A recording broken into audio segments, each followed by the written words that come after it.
मैं देवों के देव महादेव के चरणों में प्रणाम करती हूँ। मैं गौरी पार्वती मैया भवानी के चरणों में प्रणाम करती हूँ।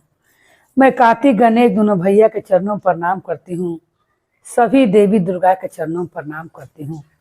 जितने गुरु भाई बहन लोग उनको मैं प्रणाम करती हूँ और महादेव से ही दया मांगती हूँ कि हे महादेव आप सब पर दया कीजिए, पल पल दया कीजिए। हे महादेव गुरु भाई बहन लोग, आज आप लोग मैं एक साहूकार और एक साहूकारिन और गाय माता की कथा सुनाने वाली हूँ।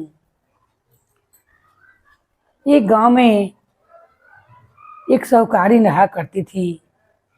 वो बचपन से ही अपना घरे गाय माता के बहुत सेवा करती थी और अपने माता पिता को देखकर गाय के बहुत ध्यान रखती थी, क्योंकि नैहर से ही वो साहूकारिन जी थी। वो नैहर से ही अपना गाय माता पर बहुत ध्यान रखती थी और वो रोज देखती थी कि मेरी माँ पहला रोटी बनाकर गाय माता को खिलाती है।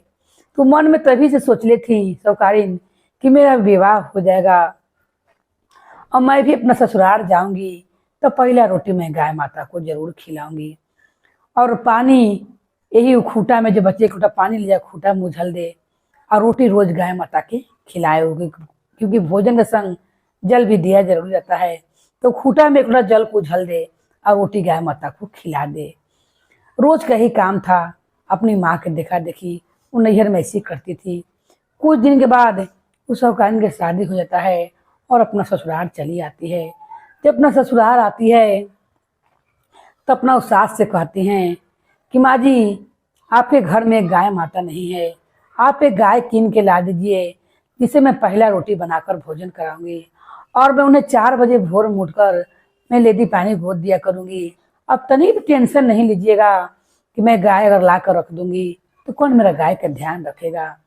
सास यह सुनकर बहुत प्रसन्न होती है साहूकारिन की और अपने बेटे से कहती है साहूकार से कि जाओ जाकर एक गाय कीन के लिए आओ, क्योंकि बहुत बड़ी ही आज्ञाकारी बुझाती है और वो जीव जंतु में विश्वास रखती है। देखो उसने कितना निष्ठा मन भाव से गाय माता को लाने के लिए कहा है। कितने बहुएं तो गाय घर में रहते हैं जीव जंतु, तो सोचते हैं कि जीव के जंजाल है, मगर ये हमारी बहू इते इसने आओ कुछ नहीं मांगा और इसने गाय माता लाने के लिए कहा है। साहूकार जाता है और गाय कीन के लिए आता है।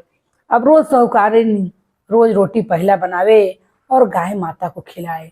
गाय माता को भोजन कराकर उन्हें खूटा में पानी डालकर टाइम से लेदी पानी गोद देवे।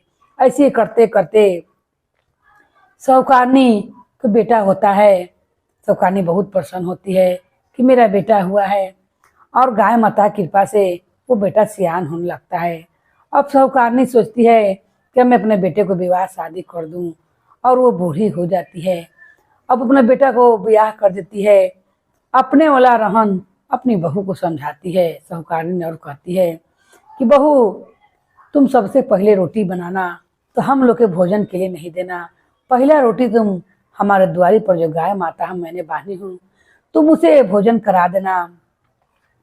उसकी बहू कहती है नहीं रहती है कि ठीक है माँ जी मैं वैसा ही करूँगी।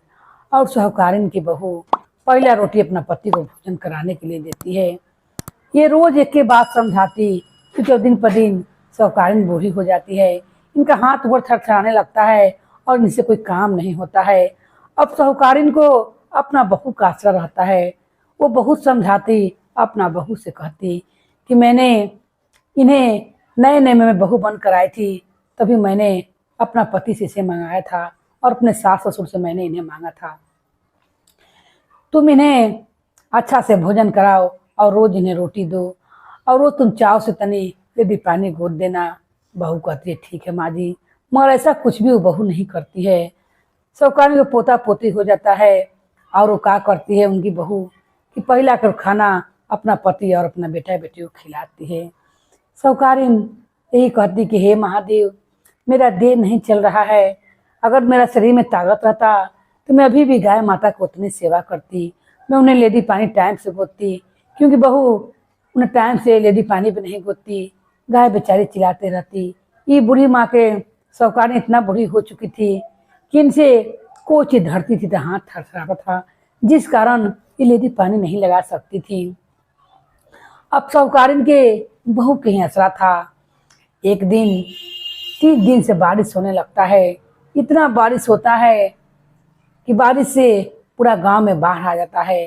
अब राजा ढिंढोरा पिटवाते हैं उस नगर के कि जितने इस गांव में लोग हैं सब ऊंची पहाड़ पर चले आए मेरी महल में, और कुछ आदमी ऊंचा पहाड़ पर चले जाएं और कुछ आदमी मेरे महल के में चले आए। तो सारा आदमी डूब जाएगा। जिनको अच्छे अच्छे वस्तु हैं, गहने गुड़िया सामान है जरूरत के, वो अपना अपना सारा सामग्री लेकर काम वाला चले आए। गांव के जितने लोग रहते हैं सब अपना अपना मेन सामान ले लेते हैं। और इनकी बहू जो रहती है साहूकार की बहू, वो कहती है साहूकारनी की बहू कि माँ जी, मैंने जरूरत का सारा सामान ले लिया हूँ, ये गाय को ले जाकर हम लोग क्या करेंगे, ये गाय को यहीं पर पानी में छोड़ दीजिए क्योंकि बाहर आ गया था और आप हम लोग के संग चलिए। साहूकारिन की बेटा और पतो यही बात बोलते हैं। गाय माता कहती हैं, उनकी गाय माता का मुंह ने देखकर साहूकारिन कहती हैं अपनी बहू से कि बहू और बेटा, तुम लोग अपने बेटा बेटी को लेकर जाओ, मैं नहीं जाऊंगी। तुम लोग समझना यहीं तक का साथ लिखा हुआ था, क्योंकि मैंने गाय माता को सब दिन अपने साथ रखा है। आज इस बार में मैं कैसे गाय माता को छोड़कर चली जाऊं, मैं इनके संग ही रहूंगी, तुम जाओ। बहू कहती है, ये बूढ़ी माँ को मत फेर गया है, ये गाय के लिए अपना जान दे रही है, आप चलिए। और अपने पति को, अपने बाल बच्चा को लेकर साहूकारिन की बहू राजा के महल में चल जाती है अपना जान बचाने के लिए, क्योंकि 3 दिन के बारिश के कारण पूरा गांव में बाढ़ आ जाता है। इतना पानी भर जाता है कि पूरा गांव डूबने लगता है। इतने में ये बूढ़ी माँ जो रहती है, साहूकारिन जो बूढ़ी हो गई रहती हैं, ये अपना गाय माता के खाली कहती हैं अपना बहू से कि खूंटा खोल कर जाना, जो गाय माता को रस्सी में बांधा है उन्हें मेरे पास लाकर बांध दो, मेरे खटिया पास बांध दो और मेरे पास ही रहने दो। सास बहू कहती है कि ठीक है, और गाय को खोलकर दुआरी पर से जहाँ सास रहती है वहीं पर लाकर उसे बांध देती है। सास क्या करती है साहूकारिन कि गाय माता का पूंछ को धर लेती है और वो हर हर महादेव कहते हुए जाप करने लगती है। वही खटोला पर बैठकर सारा गांव जब आज डूब जाता है, मगर वो गाय के पूंछ धैले न गाय माता डूबती है और न बूढ़ी का घर डूबता है, न बूढ़ी के घर बाढ़ में डूबता है। अब बूढ़ी भी जिंदा रहती हैं। जब चौथा दिन पानी छूटता है और पानी कम होता है, सब गांव के लोग अपने अपने घर आते तो क्या देखते हैं कि बूढ़ी माँ का घर एकदम वैसी को वैसी है और गाय माता और बूढ़ी माता दोनों एक ही जगह हैं। ये बात के राजा के जब पता चलता है, राजा साहेब बूढ़ी साहूकारिन के पास आते हैं और आकर साहूकारिन से कहते हैं कि ये बताओ, सारा गांव डूब गया पर तुम नहीं डूबी और तुम्हारा एक गाय डूबा। तब वो कहती है साहूकारिन कि मैंने बहुत सच्चे मन से गाय माता को सेवा किया था। आपने सुने होंगे महाराज कि लोग के मरला के बाद अच्छे पुण्य के कर्म मिलते हैं, मगर गाय माता ने मुझे इसी जन्म में जितना मैंने गाय माता को सेवा किया था और उन्हें टाइम से लेदी पानी दिया था और मैंने रोज गाय माता को रोटी खिलाया था, गाय माता ने मुझ पर कृपा किया है और देखिए मेरे घर को बचा लिया है। गाय माता का सेवा कल कहूँ बेकार नहीं जाता है। अगले जन्म के छोड़िए, अगर निष्ठा भाव से गाय माता का सेवा अच्छे से किया जाए, माता इसी जन्म में फल देती हैं। और वे कहकर राजा उनकी बात सुनकर पूरा गांव में ढिंढोरा पिटवाता है कि सब लोग आज से पहला रोटी गाय को खिलाएंगे और गाय माता को सेवा करेंगे। तो हे गाय माता, जिस तरह आपने उस साहूकारिन पर अपना कृपा किया और उन्हें घर को बचा लिया, उस तरह हे गाय माता, जो भी आपके मन से आपकी सेवा करे आपका पहला रोटी खिलाओ। और हे महादेव, जिस तरह आपका नाम का जाप है उसे बार में भी करते रहें और आपने उनका नैया पार लगा दिया। तो बोलिए हर हर महादेव की जय, गौरी पार्वती मैया भवानी की जय, भैरव भैया की जय, हर हर महादेव की जय।